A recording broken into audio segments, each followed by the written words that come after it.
silence is yours now.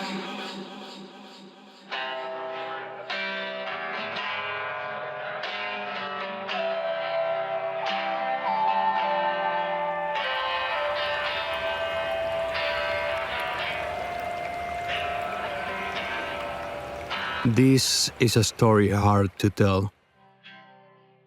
It's been a good while and we kinda didn't know how to do this. Maybe due to the bittersweetness of the topic, but well, we'll give it a shot. For this, we should go back to 2020. Specifically, to the comment section of this metal cover we uploaded back in 2018. Tomba Club. One comment stands out. It's just a smiley face, but one that made all of us flip our tables when we saw it. It was Ashif Hakik himself, a great musician, composer of his own music, and also soundtracks for bass video games, such as Crash Nitro Kart, Sly Cooper, Fantavision, Twisted Metal 3, but what brings us here, the non-Japanese version of Tomba 2. After a lot of thought, like for one whole minute, we answered to his comment with our email address so that we could have a chat with him if he allowed it. We had some doubt at first, but the next day...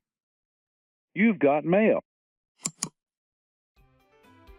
Hey there, saw your YouTube comment about reaching out.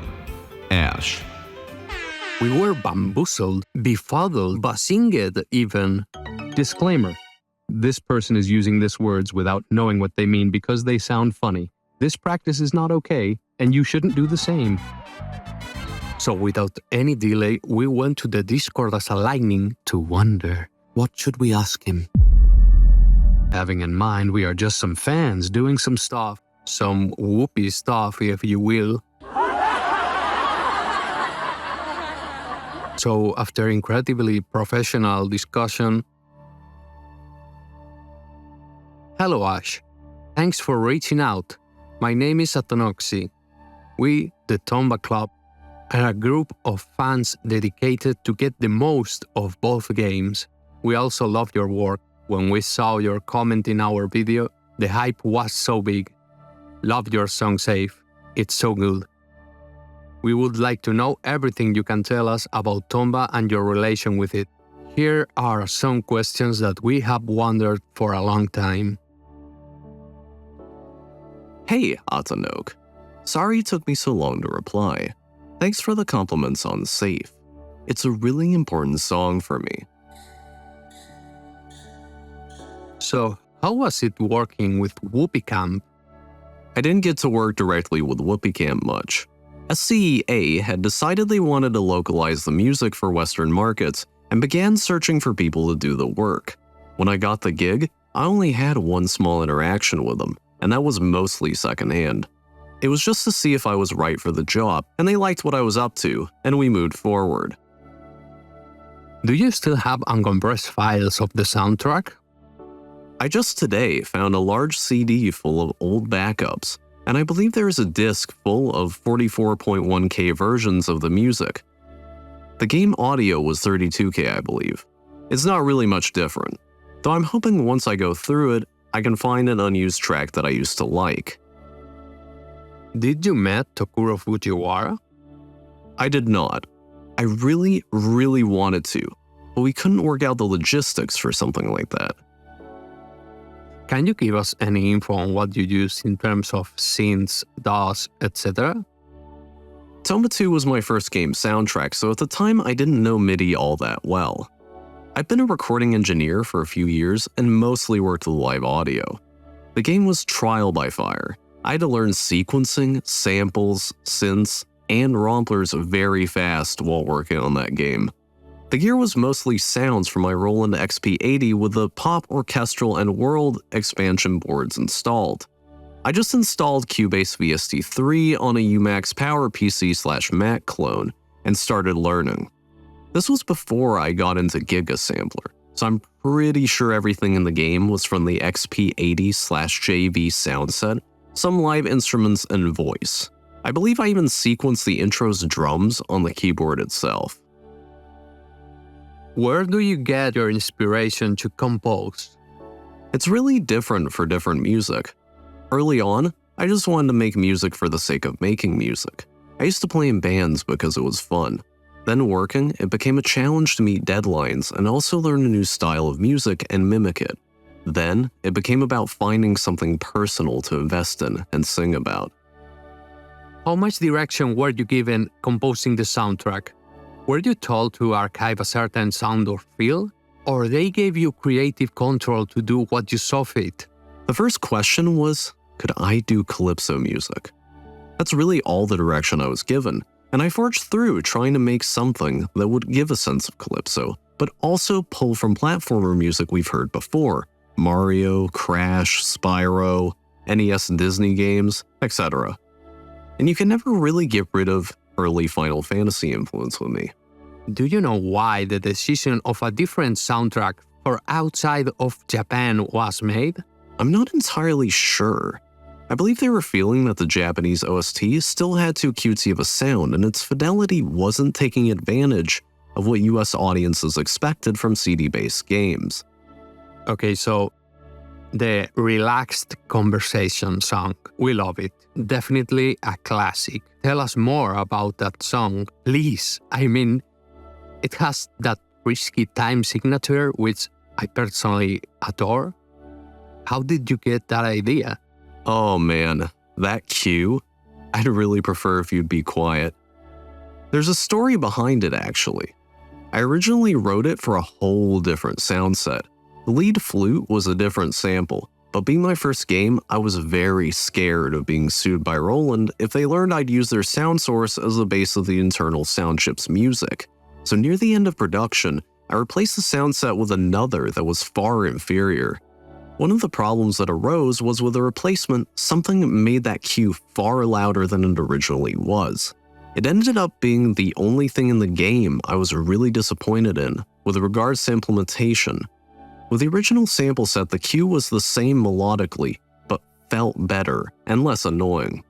Do you like Tomba? Love it. Interestingly enough, I was working at Sony as a game tester when Tomba 1 was in for testing. Did they give you any Tomba merch? I did not get any Tomba merch. I used to, but don't anymore. Have some early design artwork of levels before they were finished, but that was it. What are your present and future projects? I'm actually not doing much right now with regards to music. I spent a long time doing audio editing for composers and sound designers, as well as helping build sampling tools or doing orchestral arrangements for bands. While, for myself, I worked on music for the sole reason of expressing myself singing live.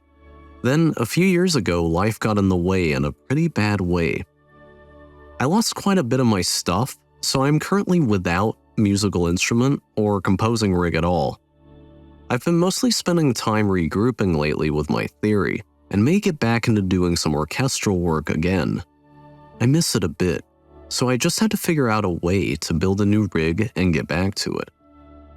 That CD you found and the unused track, will you share it with us, please? Trying to salvage one of the broken laptops to grab some custom samples I made with Thomas Bergeson right now.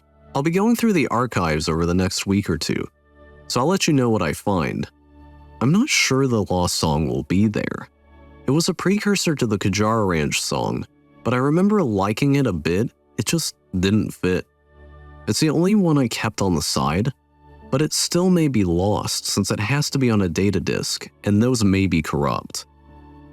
A lot of the boys are curious about the early level design artworks you got and about your time as a beta tester for the first game. Do you remember any curiosity about them? We found a lot of unused stuff on Tomba 1, and there was an obvious big amount of cut and unused content. So, if you knew anything about this, we would love to hear. The truth is, I barely got to play the game when I worked on the music. I was mostly working from physical artwork I had hanging up for inspiration or videos of gameplay. I can't tell you what was ultimately used or unused during development. About your music, did you ever record a studio version of Safe? Can we have the lyrics? Please? Safe was more of a ritual song I performed locally in the San Francisco Bay Area. It was meant to be a song that I was to play only one night, but the reason for it was lost, so I'd sing it weekly or monthly, as it would build up in me like an echo, and I'd sing it like a call in hopes they'd reach their intended destination. I thought of doing a studio version, and I'm sure I could arrange something large with strings and such, but its original intent was for live performance, like a forlorn call into the wind. Here he provided us with the lyrics of Safe, which we are going to put a link in the description. What are some of your most preferred songs you wrote? As for songs I really do like Safe. I've also written a song called Friends Plus Lovers for the Lonely that I love. I've written some music for other composers that I can't point out due to selling them outright and non-disclosure agreements. Out of the game music, I was really happy with how the Crash Nitro Kart theme song turned out. It's one of my faves. I'm also pretty proud of the Sly Cooper 1 soundtrack because it required a unique way of composing due to its interactive MIDI engine. It was a lot of work for one person to do. You said you don't have any instruments. We hope you can get some soon. If you made a GoFundMe or something, it would be great to know. About the help? That's very, very kind of you. For now, I'm looking at trying to salvage some archives I've been able to uncover and try to get back into composing. Possibly in the future, if I can't seem to get any traction, I'll reach out. Anyhow, I hope I got to your questions and you got the answers you needed. Ash. It honestly felt heartbreaking to receive the news. We would like to wish the best for his family, friends, and loved ones. We don't know much about him, understandably very private about his life, but he will be always a role model and a legend for us. Thank you, Ash, wherever you are.